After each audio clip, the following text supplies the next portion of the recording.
Time இல்ல, எனக்கு என்னால முடியல அப்படின்னு சொல்லாதீங்க. ஏன்னா உங்களை இயக்கக்கூடியதே அந்த உடம்பு தான். அந்த உடம்புக்கு நீங்க பயிற்சி கொடுங்க. அந்த இப்ப சில பேருக்கு வந்து பாத்தீங்கன்னாக்கா ஹார்ட் பிரச்சனை இருக்கும்.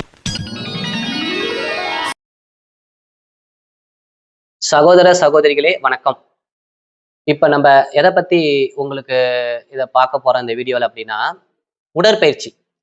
ஆ அதாவது உடற்பயிற்சினா நீங்க வந்து உடம்ப வளைச்சு, நெளிச்சு, ஆடி, ஓடி ரொம்ப ஸ்ட்ரெயின் பண்ணிலாம் பண்ண வேணாம். எளிமையான உடற்பயிற்சி. ரொம்ப ஈஸி. எல்லாருமே பண்ணலாம். இதனால எந்த பக்க விளைவும் கிடையாது. உடம்பும் வலிக்காது. ஆனா ஆரம்பத்துல வலிக்கும். அந்த அந்த உறுப்புகளுக்கு பயிற்சி குடுக்கும்போது அந்த உறுப்புகள் வலிக்கும். இந்த பயிற்சிக்கு பேர் வந்து பார்த்தீங்கன்னாக்கா, ஸ்டிச்சிங் பயிற்சின்னு சொல்லலாம். எளிமையான உடற்பயிற்சி. ஆ உங்களால முடிஞ்சா ஒரு நாளைக்கு ஒரு 1/2 மணி நேரம் நடங்க. நடந்துட்டு நம்ம உடம்புல ஜாயிண்ட் இருக்கும். ஜாயிண்ட் எல்லாம் எங்க இருக்கோ, அந்த ஜாயிண்ட்டுக்கெல்லாம் நீங்க பயிற்சி குடுக்கணும். டெய்லி குடுக்கணும். சும்மா ஜஸ்ட் இப்ப இப்ப இந்த இடத்துல ஜாயிண்ட் இருக்குன்னா, இதுக்கு வந்து ஒரு 10 முறையாவது இப்படி சுத்தணும், இப்படி சுத்தணும். இப்ப கழுத்துல ஜாயிண்ட் இருக்குன்னு வச்சுங்களேன். இப்படி ஒரு 10 முறை, இப்படி ஒரு 10 முறை. அப்ப ஜாயிண்ட் எங்கெல்லாம் இருக்கோ, அந்த ஜாயிண்ட்டுக்கெல்லாம் பயிற்சி குடுக்கணும்.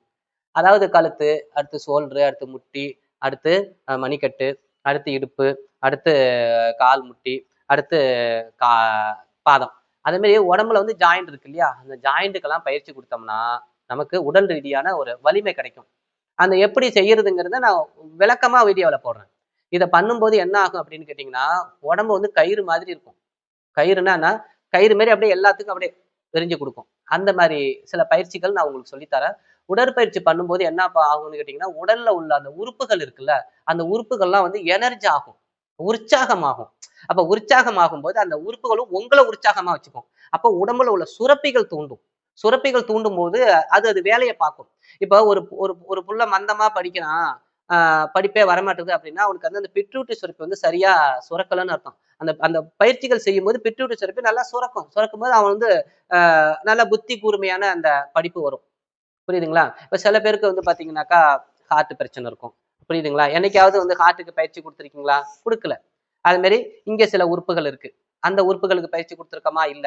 அப்போ உடம்பு ஃபுல்லா அந்த இறைவன் வந்து நம்ம உடம்பு ஃபுல்லா சில சிஸ்டத்த அதாவது சில உறுப்புகள படைச்சு நம்மள அனுப்பிட்டான்.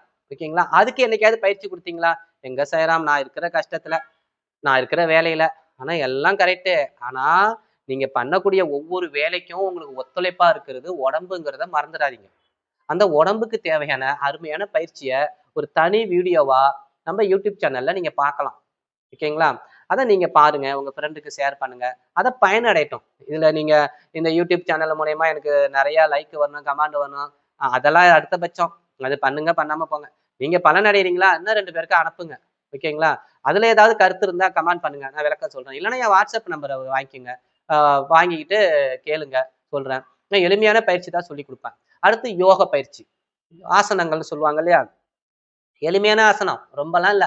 ஒரு 5, 6 ஆசனம் போதும் சாய்ராம். நீங்க பார்க்குற மாரி டிவில பார்க்குற மாரி உடம்ப வளைக்கிறது, நெளிக்கிறது அதெல்லாம் வேணாம். எளிமையான அ அ யோகா பயிற்சி சொல்லி தரேன். அது ஒரு ஒரு 10 பயிற்சின்னு வச்சுக்கலாம். அத செய்யுங்க இப்போ. ஜஸ்ட் 10 நிமிஷம் ஆகும் அவ்வளோதான். அத பண்ணிட்டு, அடுத்து தியான பயிற்சி. புரியுதுங்களா? அது நான் சொல்லி தரேன் உங்களுக்கு. அத கத்துக்கோங்க. கத்துக்கிட்டு செய்யுங்க. டயம் இல்ல, எனக்கு என்னால முடியல அப்படின்னு சொல்லாதீங்க. ஏன்னா உங்கள இயக்கக்கூடியதே அந்த உடம்பு தான். அந்த உடம்புக்கு நீங்க பயிற்சி குடுங்க. அந்த உடம்பு தான் உங்கள எல்லாத்துக்கும் அழைச்சிட்டு போறது. இப்போ இப்போ உதாரணத்துக்கு என்கிட்ட எத்தனையோ புள்ளைங்க வருவாங்க. நல்லா படிப்பாங்க. புரியுதுங்களா? நல்லா படிச்சு எல்லா சப்ஜெக்ட்டையும் நாலேட்ஜும் இது பண்ணியிருப்பான்.